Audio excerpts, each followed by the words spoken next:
right. It's so well put.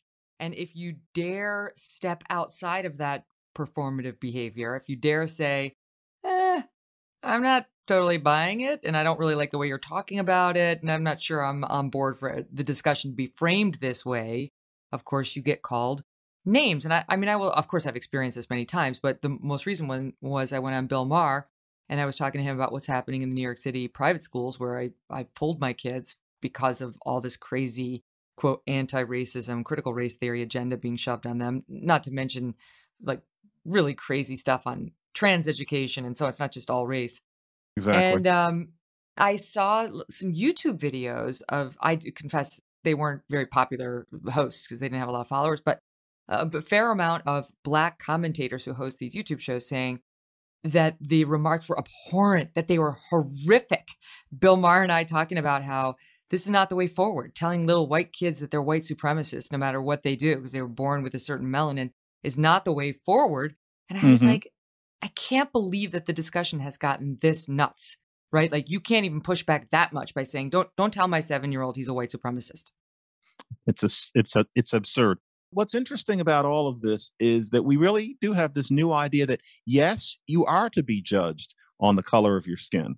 So Martin Luther King said that that's not what things were supposed to be about. And it wasn't just him. The real idea among Black people of almost all walks was, let's get past this business of judging us by the melanin in our skin. And now here we are in a time when a bunch of people who feel like they are at the head of time and have hit upon the truth, just as Martin Luther King, whereas in his case he was correct, but Martin Luther King did. They really think of themselves as bearers of a higher wisdom, think that we are supposed to divide people into different groups so that white people will learn that they're evil and Black people will learn that what makes them interesting is that they're noble survivors because they're dealing with whites' evil all the time.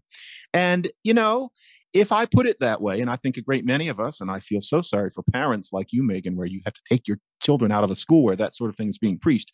Everybody knows this doesn't make sense. It's as simple as that. I could explain this to my 9-year-old. I think it'd be a bit much for the 6-year-old. The 9-year-old would get it, that there's been a major perversion of the Martin Luther King who she's already been taught about in school. But you're not allowed to say so. Because if you really do push back against it in clear language and refuse to blink, you are called a white supremacist on Twitter, on YouTube. And most people aren't up for being mauled like that. And so everybody pretends. It is the most mendacious moment I am aware of in the history of this republic. And that is only partly hyperbole. I know of no time when America has lived with such a lie. And I know some people are going to say, well, what about the lie of racism? Okay, very poetic, but I'm talking about a real lie. All of us are being made to lie, except for a few of us who really just can't stand it. And apparently we're terrible people. It's a really peculiar time to be an American. And just for the record, this shouldn't matter, but I would like to note you refer to yourself as a cranky liberal Democrat. You're not, and then Glenn's not. He's a cranky conservative. And so it's not. I've been saying so many times, this isn't about black and white, and it isn't about left and right. I think it's a question of reason versus unreason, and you're on the side of reason. This isn't about partisan politics. This is about what you, as you put it, what you know is a lie, and finding the courage to call it out, even though you know what they're going to call you. Yeah. And the funniest thing about this, I had to learn this from the beginning. Whatever I've been doing about race, I've now been doing it for 21 years. And one of the first things I had to get used to was the idea that if I say the things I'm saying to you, it means that I'm a conservative Republican person. And I had to wrap my head around it and realize, okay, I see what they mean by that. But even today, there are people who only know so much about me, and that's fine. We can't all know everything about everybody, but they assume that, that I voted for Donald Trump, that, I am against a woman's right to have abortion. They're going to associate me with various positions, and that I'm a conservative, and that I, must be reading my William F. Buckley, et cetera. And I have respect for conservative positions. And I will openly say I have some serious problems with what's happened to Republicans over about the past 12 years, but I am not one to dehumanize Republicans the way many people do.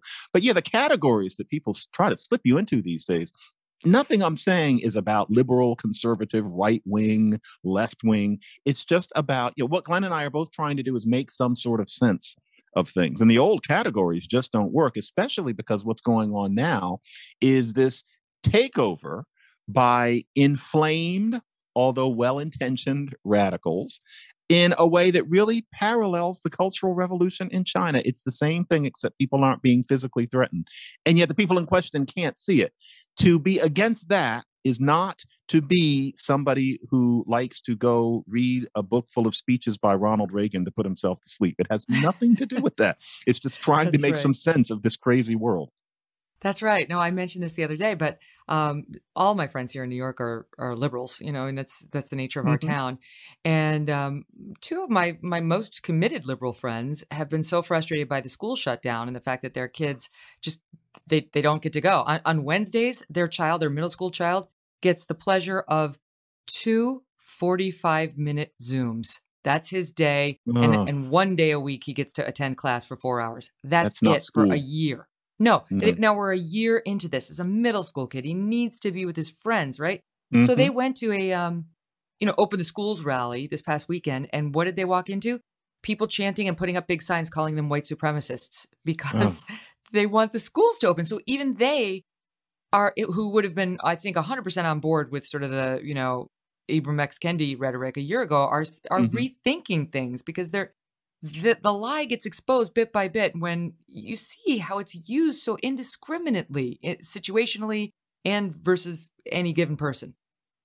We're animals, Megan. I think all of us on a certain level enjoy having a reason to look down on other people. We're all in it. I have that. It's a natural human impulse. You see it in the sandbox. Adults just do it in more genteel ways. And that's part of what we're seeing here. It's fun to call somebody a white supremacist, especially if you're white. And so it's a way of just saying you're a bad person. And therefore, a lot of this is a natural human impulse. I don't think any of these people are crazy. It's not about people going out of their minds. It's not about people who are trying to accrue, resources for themselves. It's just that it's fun to diss people and to feel part of a group. It gives you a sense of community. But that means that you have a middle school kid who hasn't had real school for what to them feels like about 15 years. And you start getting vocal about it at a time when the pandemic is very clearly and presently lifting. And you get called the same thing that people used to be called who wanted to hang black men from trees. Something is very, very wrong. You know,